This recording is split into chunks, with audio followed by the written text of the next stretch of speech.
ओम नमः शिवाय। मेरे शिव चैनल पर आप सबका स्वागत है। सबसे पहले तो आप सभी शिव भक्तों के चरणों में मेरा प्रणाम। बात करते हैं एक विशेष प्रकार के चले हुए ट्रेंड के बारे में, एक बहुत ही विशेष प्रकार के नमस्कार पोज के बारे में भी, जो आजकल बहुत देखने को मिलता है।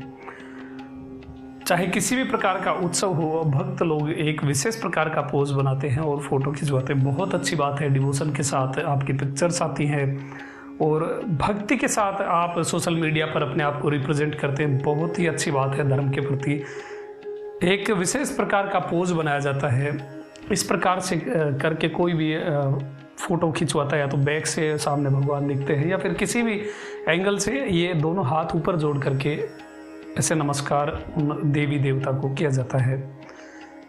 ये बहुत ही सीक्रेट बात मैं आप सभी शिव भक्तों के सामने बताने जा रहा हूँ। आप सभी शिव भक्त इस बात का ध्यान रखिएगा। ये जो पोज है ये केवल और केवल भगवान शिव के समक्ष किया जाना चाहिए और अन्य किसी भी देवी देवता के लिए ये पोज अप्लाई नहीं होता है। केवल एकमात्र परमेश्वर शिव के लिए ये पोज होता है। क्यों होता है, क्यों अन्य को नहीं करना चाहिए, क्यों शिव को ही करना चाहिए, पूरी डिटेल में आपको इस वीडियो में बताने वाला हूँ और आपको ध्यान में रखना है। लेकिन उससे पहले मैं कुछ चीज़ें आपको बता दूँ।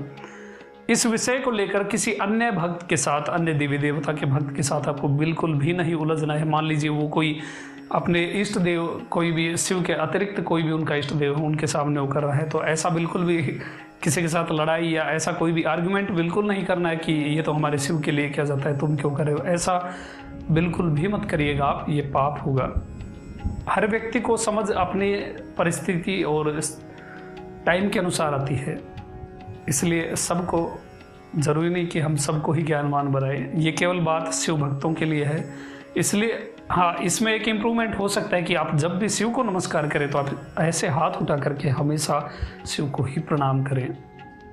और शिव कृपा हुई तो दूसरे जो भक्त हैं उनसे भी शिव अपने आप ही उस प्रकार से नमस्कार करवा लेंगे। लेकिन किसी के साथ इस बात को लेकर के उलझना नहीं है। अब बात करते हैं कि क्यों ये एक विशेष प्रकार का जो नमस्कार है ये क्यों केवल शिव को ही किया जाता है। देखिए, जो भी शिव भक्त कुंडलिनी के बारे में थोड़ा बहुत जानते हैं, या फिर शरीर में अवस्थित चक्रों के बारे में जानते हैं, या फिर हस्त मुद्राओं के बारे में जानते हैं, ये सारी डिटेल्स में सारे रहस्य में इस वीडियो, इस चैनल के माध्यम से आपके सामने समय के अनुसार सारे रहस्य मैं आपको खोलूँगा। लेकिन अभी बात कर लेते हैं केवल नमस्कार के बारे में। देखिए, जो 7 चक्र हैं, जो 6 तो आपके इस शरीर में है और 7 वहाँ है ऊपर। जो जीव मूलाधार से उठ करके जो कुंडलिनी सीधी, जो जीव परमात्मा में लीन होता है, जो मुक्ति का एकमात्र मार्ग है, वो है सहस्त्रार चक्र, जिसके अधिपति हैं भगवान शिव। सहस्त्रार चक्र हजार पत्तियों वाला एक कमल मान लीजिए, ये विशेष चक्र है। इसमें जब जीव अवस्थित हो जाता है तो उसे सब प्रकार की सिद्धियां प्राप्त हो जाती हैं। आपने एक नयनार, एक तमिल शिव भक्ति कथा मैंने आपको बताई थी पहले, जो सुंदर मूर्ति स्वामी को, सुंदर को अपना गुरु मानता था। कुरुम्ब भक्त, ऐसा कुछ शायद ऐसा ही नाम है, कुरुम्ब भक्त। उन्होंने अपने प्राणों को मूलाधार से होते हुए ले जाते हुए सीधा सहस्त्रार के द्वारा अपने प्राणों को, अपनी उस आत्मा को सीधा कैलाश में पहुंचा दिया था। जो मुक्ति सुंदर को प्राप्त हुई थी, उससे एक दिन पहले ही वो कुरुम्ब इस कुंडलिनी, उस सहस्त्रार के वजह से एक दिन पहले ही कैलाश में पहुंच गया था, उस शरीर को त्याग दिया था। मुक्ति का एकमात्र, एक बहुत ही सटीक सरल सब चक्रों के ऊपर स्थित है वो सहस्त्रार चक्र, जिसके अधिपति हैं स्वयं परमेश्वर शिव।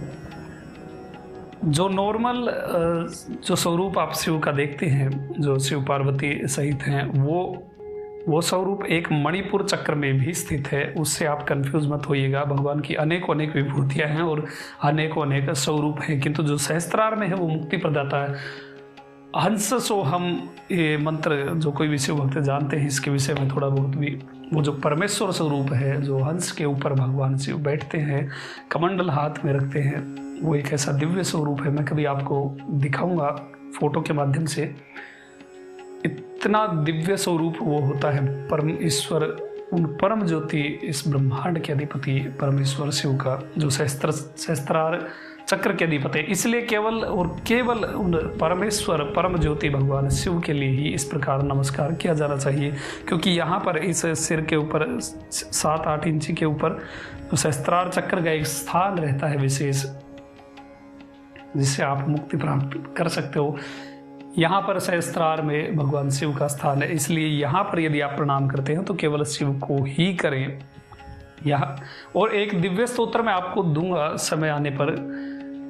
इतना दिव्य वो स्तोत्र है, उसकी महिमा में ऐसा लिखा गया है कि जो कोई भी इस स्तोत्र का पाठ करे वो ऐसे दोनों हाथ ऊपर उठा करके प्रणाम करते हुए ही इस पोज में आपको वो स्तोत्र पूरा पढ़ना होता है। क्योंकि उस स्तोत्र में ऐसा लिखा है कि जो कोई भी भक्त इस स्तोत्र का पाठ करता है, उस समय इस स्तोत्र के पूरे पाठ के दौरान, मान लीजिए आपने अभी शुरू किया और ख़त्म होने तक के जो ये टाइम पीरियड होगा, उसमें शिव पार्वती नंदी के ऊपर बैठ करके आकाश में स्थित होकर के उस शिव भक्त को देख रहे होते हैं। उसकी साक्षात वो उस स्तोत्र को पढ़ते हुए भगवान देख रहे होते हैं। वो अलग बात है कि आपका तप कितना अधिक है कि आप उन्हें देख पाते कि नहीं, किंतु उस स्तोत्र की महिमा के अनुसार शिव पार्वती उस समय आकाश में विद्यमान होते हैं, साथ ही होते हैं अनेकों अनेक उनके गण और अनेकों अनेक देवी देवता सीधे आपके ऊपर नजर गड़ाए होते हैं। इतना दिव्य वो स्तोत्र है। उस स्तोत्र में भी देखिए चीज मेंशन की हुई है कि आपको ऊपर हाथ उठा करके वो स्तोत्र का पाठ करना होता है। ऐसा किसी भी देवी देवता के स्तोत्र में ऐसा कहीं वर्णित नहीं कि आप इसे दोनों हाथ ऊपर उठा करके ही करिए। केवल शिव के विषय में है, क्योंकि वो परमात्मा स्वरूप है। इसलिए शिव भक्त किसी अन्य भक्त से ना भिड़े। देखिए सब कुछ शिव कृपा से ही होता है। किसी को कोई इन्फॉर्मेशन मिलती है, नॉलेज मिलती है, तो वो शिव कृपा से ही मिलती है। एक समय आने पर ही मिलती है, परिस्थितियों में ही मिलती है। ऐसे बिना कारण कुछ नहीं होता। इसलिए किसी से कुछ भी उलझना नहीं है। आपको ये चीज़ पता चल गई, आप अपने तक सीमित रखिए और अपने परमेश्वर शिव की भक्ति में लगे रहिए। किसी अन्य भक्त को आप कष्ट नहीं देंगे, ना ही उनसे उलझेंगे, किसी भी प्रकार की कोई बहस नहीं करेंगे, ऐसी मुझे आशा है।